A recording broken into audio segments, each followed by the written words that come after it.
For your unfailing love that has brought us to a new day, I want to say a special thank you to our God.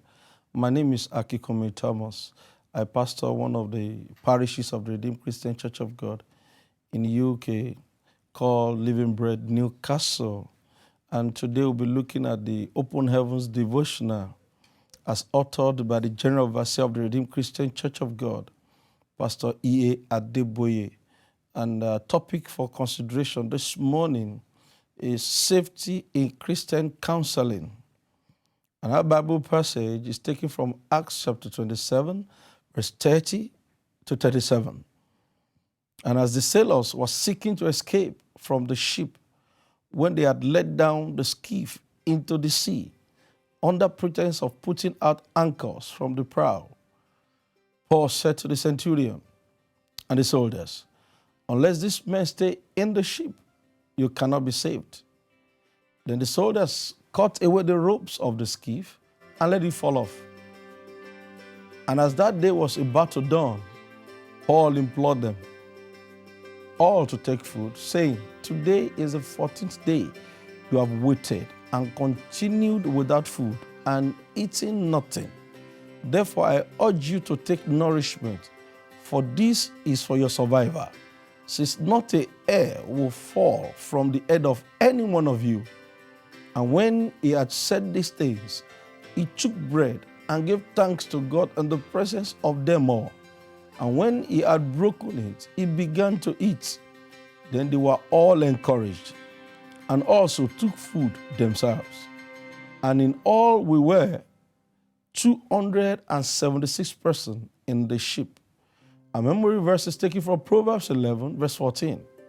"Where there is no counsel, the people fall, but in the multitude of counselors, there is safety." Our reflections.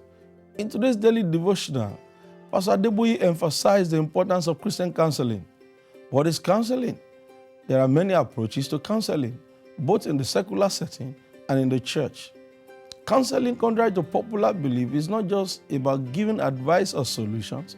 It is about getting alongside with someone who is dealing with an issue, really listening to them, having compassion, and empathizing with them, and encouraging them. A counselor should help the individual to realize themselves what the underlying problems are and help them to strategize and move forward to achieve their goals. It is not merely about hearing the problem and then dictating what should be done, but rather taking a more collaborative approach. This requires much tolerance and compassion. As counselors hear all sorts of problems that they may find troublesome or challenging, they must remember that all have sinned and falling short of the glory of God. No one's sin is worse than another's, but all are made in the image of God, and therefore have great potential in life and may need help to get there. We are not to judge anyone, but rather help people to find solutions to move forward. If you are a pastor or a leader in the church, it will be useful for you to undertake a course in counseling skill so as to improve in the areas mentioned, and also in communication and listening skills. In Christian counseling, a third person is involved, and that is God. He is a wonderful counselor, and he will provide guidance and help us when counseling others. And if we are the one being counseled, do not underestimate the importance of counseling. When you are faced with a difficult situation, oftentimes we want to keep problems to ourselves, but there is liberty in sharing with someone else and having someone empathize with us.